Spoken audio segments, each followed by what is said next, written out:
سوال ہے کہ ایک آدمی ہے، اس کے گھٹنے کو درد ہوتا تھا تو وہ بولتا ہے میں نے یہ دھاگا باندھا ہوا ہے کالے کلر کا، جب سے یہ میں دھاگا باندھا میرا درد ختم ہو گیا، تو کیا یہ شرک نہیں ہے؟ قرآن و حدیث کی روشنی میں آپ بتا دیجیے برائے مہربانی۔ نحمدہ ونصلی علی رسولہ الکریم، اما بعد۔ آپ دیکھ رہے ہیں نور ٹی وی جدہ اور میں ہوں آپ کا دوست، آپ کا ہوسٹ محمد عاقل، جدہ سے مملکت سعودی عرب۔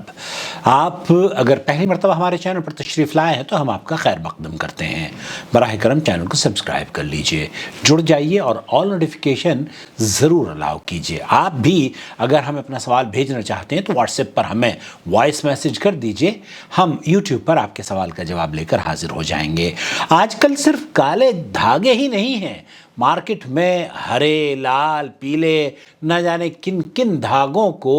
شیطان نے متعارف کرا دیا ہے، اور صرف کلرفل دھاگے ہی نہیں ہیں بلکہ ان دھاگوں سے خاص ٹوپیاں بھی بنائی جاتی ہیں، اور صرف ٹوپیاں ہی نہیں ہیں محترم، ان دھاگوں کا تعلق درگاہوں سے بھی کر دیا گیا ہے۔ یہ اجمیر کا رنگ ہے اور یہ جناب کلیر کا رنگ ہے، اور کلیر کے جو صابری جو اپنے آپ کو کہلواتے ہیں وہ غالباً ہرا یا کوئی ایسا کپڑا یا ایسے کوئی کلر پہنتے ہیں جو کہ ان کے پیر یا ان کے بابا نے ان سے متعارف کرایا ہوتا ہے۔ تو یہ آپ، اور ہندوؤں کو بھی آپ دیکھیں گے، غیر مسلموں کو بھی آپ دیکھیں گے کہ انہوں نے ہاتھوں میں ڈھیر سارے دھاگے باندھے ہوئے ہوتے ہیں، اور وہ یہ سمجھتے ہیں کہ ان دھاگے باندھنے سے ہماری پریشانیاں دور ہو جائیں گی، ہمارے درد و الم ختم ہو جائیں گے۔ مفتی مملکت سعودی عرب اس سلسلے میں کیا رہنمائی فرما رہے ہیں، سنتے ہیں۔ بہت سارے بیمار ہیں جو کہ اپنی بیماری کے لیے علاج کرواتے ہیں اور وہ پانی پر دم کرتے ہیں، دم نہیں کرتے، وہ جو دھاگا ہوتا ہے نا اس پر دم کر کے اس کو ڈبو کر اس کو پیتے ہیں اور اسی دھاگے کو پھر اپنے جسم پر باندھتے ہیں۔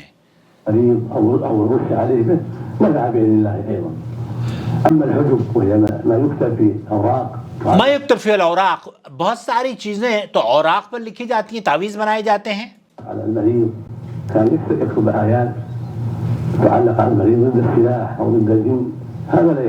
هذا لا يجوز، شیخ فرما رہے کہ ایون جو قرآن کریم کی آیات اور اس طرح کے منتر لکھ کر دشمنوں سے بچنے کے لیے، علاج و معالجے کے لیے کرتے ہیں، لا يجوز۔ بہت سارے لوگوں نے اس بات کی اجازت دی ہے، لیکن شیخ فرما رہے ہیں کہ وہ احادیث جن سے انہوں نے استدلال پکڑا ہے وہ ضعیف ہے۔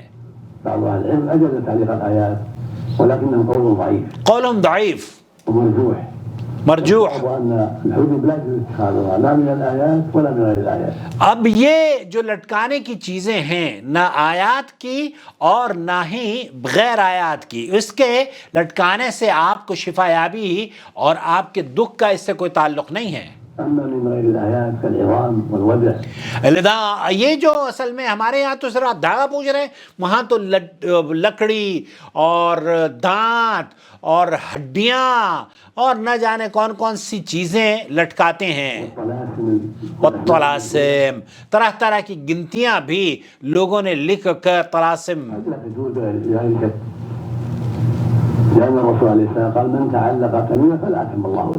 من تعلق تمیمة فلا اتم اللہ لہ، جو کام، اور اللہ کے رسول صلی اللہ علیہ وسلم نے فرمایا ومن تعلق بدعة فلا ودع اللہ لہ ومن تعلق تمیمة فقد اشرک۔ اس طرح کی احادیث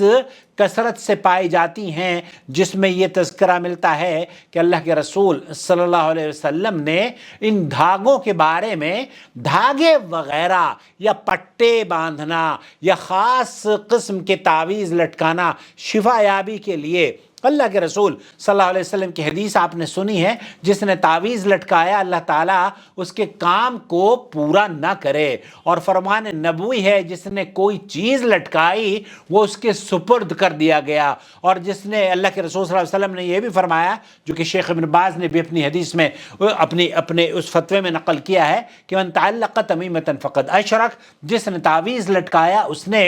شرک کیا، اور نبی کریم صلی اللہ علیہ وسلم نے اسے کاٹ کاٹنے کا حکم دیا، جیسا کہ حدیث میں عمران ابن حسین کہتے ہیں کہ نبی کریم صلی اللہ علیہ وسلم نے ایک مرتبہ ایک آدمی کو دیکھا کہ اس کے ہاتھ میں پیتل کا ایک کڑا تھا، تو اسے کہا کہ یہ کڑا کیسا ہے؟ تو اس نے جواب دیا کہ یہ کمزوری کی وجہ سے ہے۔ تو آپ علیہ السلام نے اسے اتار دینے کا حکم دیا، اور اتار دیں اس یہ فرمایا کیونکہ یہ تیری بیماری اور کمزوری میں اضافہ کرے گا۔ تو یہ جو لکڑی لٹکانا ہے، یہ دھاگے پہننا ہے، اور یہ بیماریوں سے شفا کے لیے تعویذ لٹکانا ہے، یہ تین حدیثیں آپ کو ایک بار پھر میں عرض کر دیتا ہوں کہ اللہ کے رسول صلی اللہ علیہ وسلم نے فرمایا ہے جس نے تعویذ لٹکایا اللہ تعالیٰ اس کے کام کو پورا نہ کرے۔ اب اللہ کے رسول صلی اللہ علیہ وسلم نے یہ حدیث بیان فرمائی، اور یہ اللہ تعالیٰ اللہ کے رسول صلی اللہ علیہ وسلم فرما رہے ہیں کہ اللہ اس کے کام کو پورا نہ کرے، اور اس کے باوجود آپ اس کو لٹکا رہے ہیں۔ دوسری حدیث، جس نے کوئی چیز لٹکائی وہ اس کے سپرد کر دیا جاتا ہے۔ اب آپ اندازہ کیجئے اگر آپ لکڑی دھاگوں کے سپرد کر دیے جائیں تو آپ کو پھر آپ کی کیا حالت ہوگی۔ اور تیسری حدیث جسے ابن ماجہ وغیرہ نے روایت کیا ہے کہ اللہ کے رسول صلی اللہ علیہ وسلم نے فرمایا من تعلق تمیمۃ فقد اشرک، جس نے تعویذ لٹکایا اس نے گویا کہ شرک کیا۔ اللہ سے دعا ہے کہ اللہ تعالیٰ مجھے اور آپ کو آنے والی نسلوں کو شرک سے بچا لے، اور اللہ تعالیٰ ہمیں توحید پرست رکھے، آمین یا رب العالمین۔ والسلام علیکم ورحمۃ اللہ وبرکاتہ۔